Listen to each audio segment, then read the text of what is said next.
बिस्मिल्लाहिर्रहमानिर्रहीम। अस्सलामुअलैकुम। आप देख रहे हैं हांडी किचन यूट्यूब चैनल।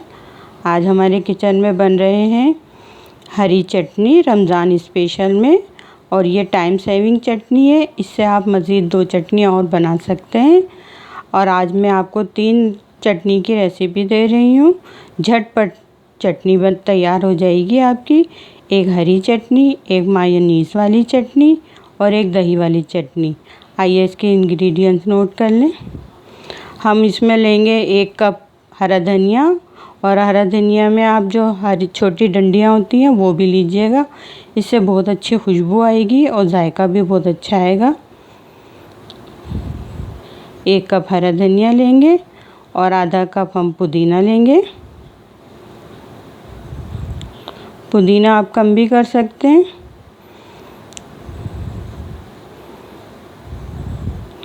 और 4 हरी मिर्चें लिए जो मैंने कट करके डाल दी हैं इसमें। 5-6 ये लहसुन डाला है मैंने। और ये 2 टेबल स्पून अनारदाना जो मैंने 15 मिनट पानी में भिगो के इसको धो लिया था। और ये 2 टेबल स्पून भुने हुए चने हैं, ये डालेंगे। इससे पानी इसमें खुश्क हो जाता है और ये चटनी बहुत अच्छी बनती है, इसमें पानी नज़र नहीं आता। अब हम पीस लेंगे इसको। ये हमने चटनी पीस ली है और इसको बहुत बारीक पीसना है। स्मूथ चटनी तैयार होती है चने की वजह से। 1 टीस्पून भुना हुआ कुटा हुआ ज़ीरा डालेंगे, ½ टीस्पून काला नमक और ½ टीस्पून रेगुलर नमक। और नमक आप इसमें कम या ज़्यादा कर सकते हैं। 1 नींबू का रस डालेंगे और इसको अच्छी तरह मिक्स कर लेंगे। ये हमारी हरी चटनी तैयार हो गई है। ये बेसिक चटनी है और इसमें अनारदाना बहुत ही शानदार फ्लेवर लाता है। बहुत ही मज़ेदार चटनी बनती है और इसको बहुत बारीक पीसनी है आपने। अब हम इससे 2 चटनी और तैयार करेंगे। पहली चटनी हम बनाएंगे मायोनीज़ वाली, जो सैंडविचेस और रोल पराठे में यूज़ होती है। इसके लिए हम लेंगे 4 चम्मच मायोनीज़,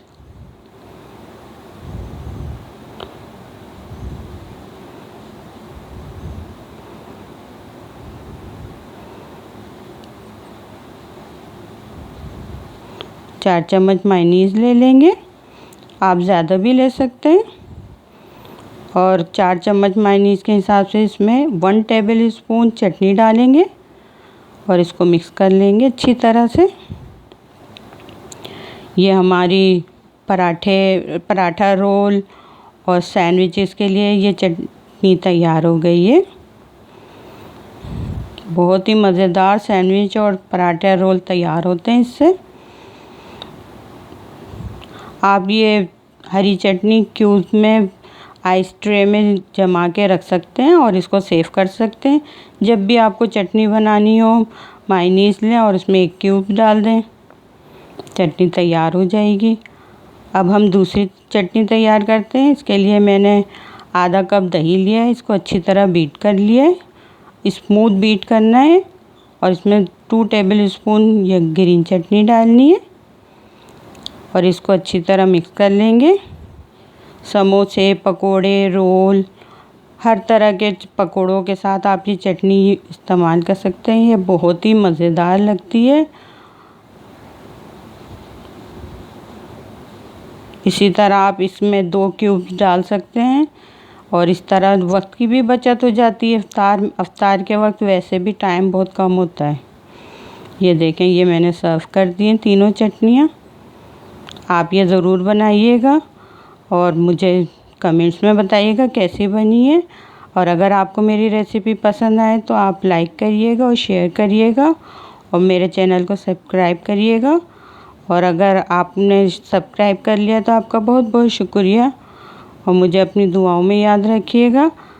अब नेक्स्ट रेसिपी के साथ हाज़िर होंगे। अल्लाह हाफिज़।